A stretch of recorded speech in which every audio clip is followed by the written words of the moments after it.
রাদিয়াল্লাহু তাআলা আনহু ঈমান আনার কারণে কি পরিমাণ তার উপর জুলুম নির্যাতন করেছে কাফেররা।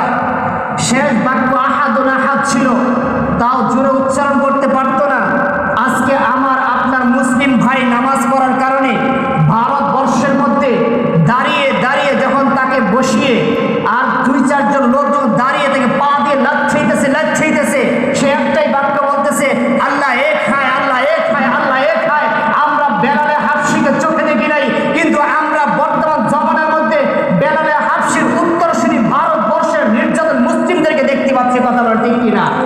চলতেছে এরকম। আমরা দেখতেছি ইসরায়েলরা, ইহুদিরা ফিলিস্তিনদেরকে এরকম ভাবে শহীদ করে দিচ্ছে। তাদেরকে এক রাত্রে 400 ঊর্ধ্বে তাদেরকে এরকম শহীদ করে দিয়েছে। আমরা দেখতেছি শুধু ফিলিস্তিনে শহীদ হয়েছে না, না, না, অল্প একটু কিছুদিন দেরি করেন না কেন, দেখবেন একই পরিস্থিতি আমাদের দেশের মধ্যেও আসবে। আমাদের মুসলিমরাও নির্যাতিত হবে, আমাদের মুসলিমদেরকেও এরকম ভাবে ধর্ষণ করবে, আমাদের মুসলিমদেরকেও শাহাদাত বরণ করাবে, আমাদের মুসলিম সন্তানদেরকেও এতিম করবে, মা বোনদেরকে এরকম বিধবা করবে। এক কথায় কি সংসারের জীবনে যা আছে নারী পুরুষ সব শেষ হয়ে যাবে। একটা বাচ্চা চিৎকার করে শুধু রবকে ডাকবে, এই পরিস্থিতি আমাদের মধ্যেও আসবে, আর এটার নাম হবে গাজওয়াতুল হিন্দ। কথা বলেন ঠিক? আজকের জুমাটা হলো মাহে রমজানের তৃতীয় জুমা। মাগফিরাতের আজকে হলো শেষ দিন। এই মাগফিরাতের মধ্যে আল্লাহ তাআলা আমাদেরকে 2টি জুমা দিয়েছিলেন। আজকে আমরা সেই শেষ জুমা আমরা আদায় করছি। আল্লাহ তাআলা এই মাগফিরাতটাকে দিয়েছেন আমাদেরকে ক্ষমা করার জন্য, যে বান্দা এই মাগফিরাতের মধ্যে ক্ষমা নিবে রবের থেকে। তো সেই সুযোগটাও আজকের দিন থেকে আমাদের শেষ হয়ে যাচ্ছে।